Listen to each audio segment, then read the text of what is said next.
Welcome everyone. Welcome. So I'm Amy. You might have joined in some of our conversations before. You might not have done, but if you're joining today and considering today, yeah, we're actually going to switch our brains on. Well, normally we switch our brains on, but maybe a little bit more than usual. So today we're talking about trauma, which is a word that is thrown around obviously a lot, because we're humans and a lot of life happens, and when life happens, it affects us. Today, we're going to chat about how trauma is held in the physical body.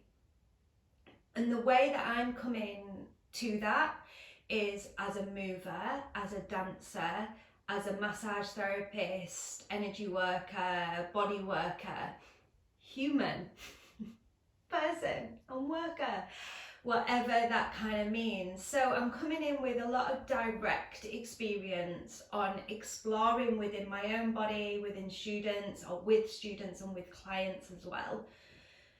So often when we're talking about mental health, we're talking about wellness, a lot of the time we ignore the body, or the body gets lost or left out, but the body will actually tell us what's going on.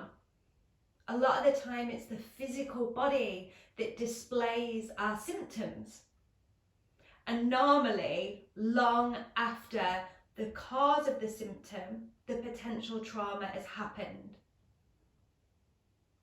We just carry on, and the symptoms get bigger and bigger till they're shouting.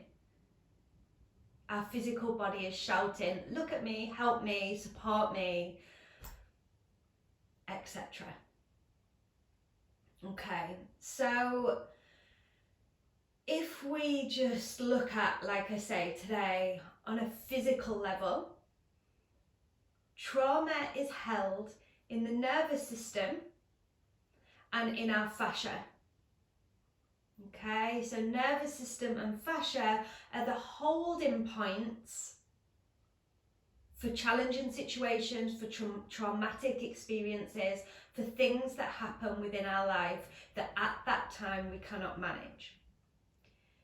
So if they live within the body, within the nervous system, within the fascia, then we need to go to the physical body to release that trauma, to address it, to talk to it, to understand it, to deal with it, to process it, to unlock it. You know, if we want to have something like, this is going to be an odd example, but if we want to eat pickles, we need to open the pickle jar. You can't have pickles and go and open the jam jar. You've got to go to where the pickles are. In the same way as if our trauma is stored within our physical body, then we need to go to the physical body to release it, to address it, to open it, to access it. Okay. Really, when we think of it in that way, it's really obvious, but we spend so much time in our mind space, don't we? So before I go on to how is it stored, why does it end up in the body, what can we do about it, why is it there, before I go into that little bit of conversation, I just want to share a quote from Megan Watterson that puts it much more succinctly, puts it much better than me. Let's have a look. So this is from the Gospel of Mary Magdalene, and this is her writing. Not Mary Magdalene, this is Megan Watterson. And she's talking about trauma in the body, and I just think, yeah, this just sums it up, so there's no point in me trying to sum up something that she does so beautifully. Trauma lives in the body in present tense, and many illnesses stem from that truth. Because the body, as our most faithful warrior, will hold it for us, what we can't face ourselves, until we live into the strength to go back, all the way back, and experience it for the first time, long after it's actually happened.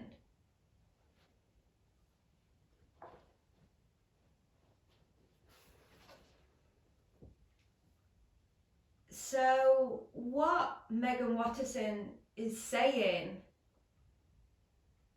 is that the body will hold on. It will carry it for us.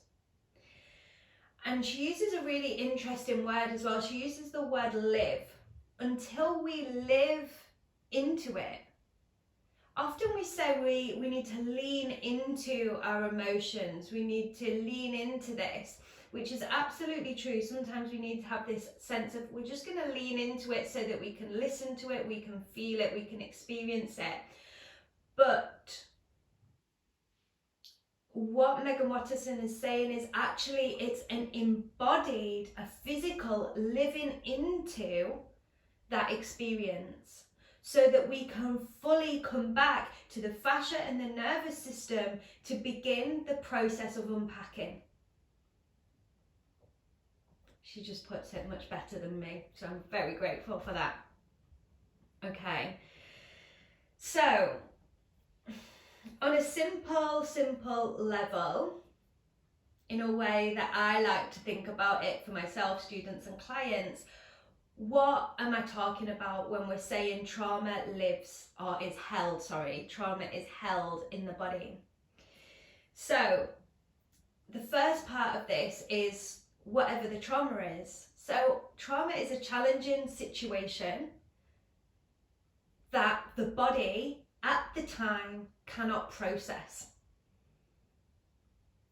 So something that maybe happens directly to you, and we can go all the way down the line to abuse, or we can look at just something that you don't have the capacity to process at that time.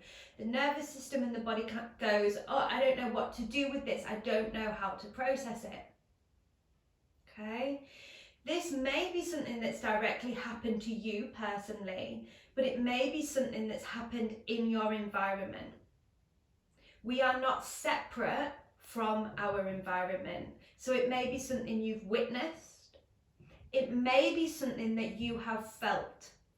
So especially when we're referring to early childhood experiences, you may not have physically seen arguments, but our first way of communicating, and our strongest way of communicating at that point in early childhood, is through sensing and feeling. So within your environment, there may have been a challenging situation which you did not know how to process. There's no judgment there. That's just what's happening. We don't have a space for it. We don't have a house for it. So what happens when that, in inverted commas, traumatic experience happens? The beautiful body, because we're hardwired to survive, and if we're in a state of panic, we can't survive. The body says, I will take this for you. I will hold this for you until you are ready. And I think the important thing to know about this as well is, it's not saying I'll just process it when you don't know. What's the saying? The truth always comes out in the end. Yeah? All of our situations and experiences have to be processed. I just think that's really interesting. And maybe we don't choose to process it. That's fine, and I'll go to sort of what happens then in a moment. So the body's taking it, the body's kind of carrying these heavy bags, and as we've spoken about, and I will keep repeating just so that we can remember, it's stored within the fascia and the nervous system, and yes, the energy system as well. And like I said, I'm going quite simply because we're looking from a physical level today. Okay, when this happens, we might not remember. Again, look at the facts. We're hardwired to survive. If your body's been helping you to suppress challenging traumatic experiences, we've got to take a moment as well to be grateful for that. It's helping us to survive, to be able to move forward, to get through the day to day. So what happens is these memories that still exist in the body are transferred to what we call our implicit memory. It's here. It's in our subconscious or our unconscious, subconscious more. It's there, but it's not in our conscious mind. It's not in our day to day. Okay, so when these challenging situations live in our subconscious, in our implicit memory, and in the body, we're not aware that they're there. How does that affect us? So that shows up in lots of different ways, in our relationships, in our physical health, in our mental health, in our friendships, in our family life. So it begins to show up in different ways, and it may be what may be labelled as an irrational response to something, to an oversensitivity to something, because I'm sure you know what I mean. I'm just trying to think of helpful ways if this is new to you. For some of you this absolutely won't be new, so yeah, just maybe a different way to think about it. Okay, so let's just go to the, I'll make up a story. I wish I was a better storyteller. So if you did suffer abuse from somebody in your early childhood and you don't remember because your body's gone, I'll help you, this is too hard right now, I'll help you, I'll take this on, I'll pop it in your subconscious till later, and yeah, we won't remember that. But then as this individual grows up, maybe you find yourself in what would be classified as similar situations. Maybe that's just you in a room with the same gendered person. So I'm not going to say male or female, it doesn't matter. But maybe you find yourself in a space and you start to get anxious and you're like, why am I anxious? Because, and then, panic starts to rise, or you shout at that person because you want to be out of that room or whatever, and you think, why did I really struggle with that? I don't know why. But because in your subconscious, in your implicit memory, there's an imprint of a traumatic experience that happened to you in a similar setup. So was your response irrational? Absolutely not. Your response was in line with that imprint. But the body, the mind, the energy system can't differentiate between the two. Therefore, when these things are happening, we have to go, okay, maybe we need to go back and bring this, when we're ready, into the conscious, into the explicit memory to help it be released. So that then when we're in these potential challenging situations, which might just be a neutral situation of a conversation, we don't get what we might refer to as triggered or challenged or whatever. I'm sure that makes sense. We actually just become able to respond to that immediate situation as opposed to respond to something from the past. So, also I'm aware I'm not talking about, sometimes we're conscious, constantly reliving. So in the case of post-traumatic stress, sometimes these physical responses are happening all the time, and it's really, really, really in your present. And I'm not so much referring to that today, because that requires some even deeper work than what I'm talking about, just so we know. All right, so when we choose to kind of come into self-examination and begin the process of unraveling ourselves, of understanding ourselves and our relationships, understanding our health, it's integral to begin to bring what is housed or imprinted in the subconscious into the conscious. If you've got a health problem such as ongoing IBS or eczema or reoccurring pain, then we need to begin to examine what's going on for us. And that is the process of subconscious into conscious. And that is a big job. It's a big job, isn't it? It's not like, whoop, there we go. I brought it in, we're done. And once we've brought one thing in, we're like, oh my goodness, I've got to bring in something else, do some more work. There's always things to be examined and looked at. But the important thing is that we do it at a pace that is right for us. That's absolutely the point. We've got to do it at a pace that is right for us. We also need to do it in a way that is a lot of the time structured and contained and safe. Safety is paramount to doing this work. So often if I'm working with clients and I know there's past trauma, I mean with all of us there is, so it's not revolutionary if we begin working and we begin to unpick some stuff, but for quite a long time we work on personal, physical, emotional, energetic safety and security, stability first. We work on that first. Once we've established that, then we can begin the process of exploring the subconscious, of finding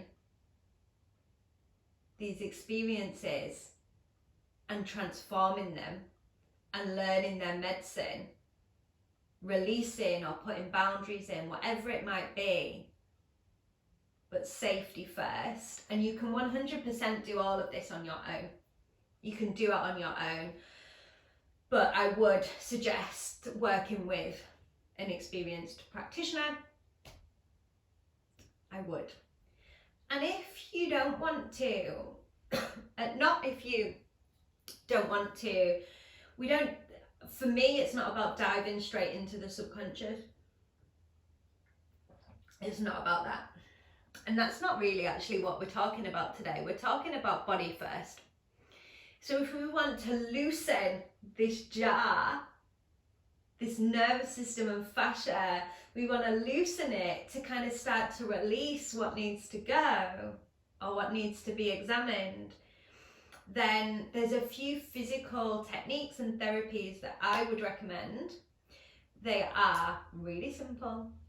Massage, body work, dance, yoga, in particular yin yoga that works directly with the fascia.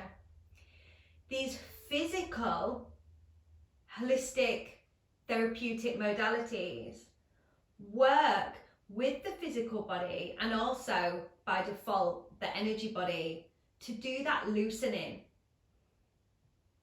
So it's really simple. There's nothing, it's always, I seem to be saying, there's nothing complicated. But first, for example, if we come for a massage and we ground into the body, we find this point of safety, we release some tension, we lower our stress and anxiety levels, we come into the body. Step one. Step one. So they're the tools that I would use at a starting point. And the things that are kind of, I suppose, our takeaways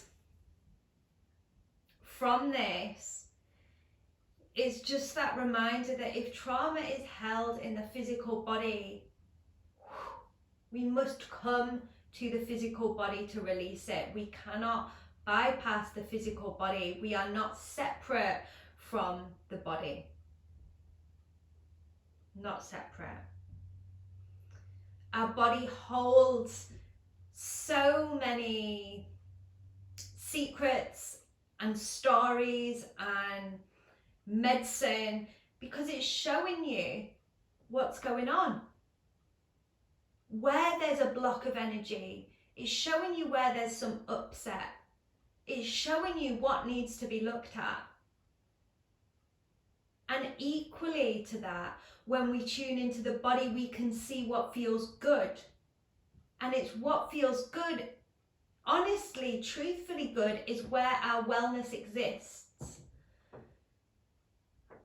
So if when you're moving your body in a yoga class, or when you're going for a massage, or when you're walking the dog, or when you're giving yourself or your partner or your children a squeeze, our body sends the signals to the mind, this feels good. Drop into that. That is your own medicine, directly given to you from this holy vessel. Lean into that just as much, if not more, than the other signs and symptoms. So I hope that that is helpful. If this is new information for you, then great. If it's helped you shift your perspective or simplified some stuff for you, then great. Don't forget to subscribe to the channel because it's so useful, and share with anybody that may find this useful. If you are human, this stuff is applicable.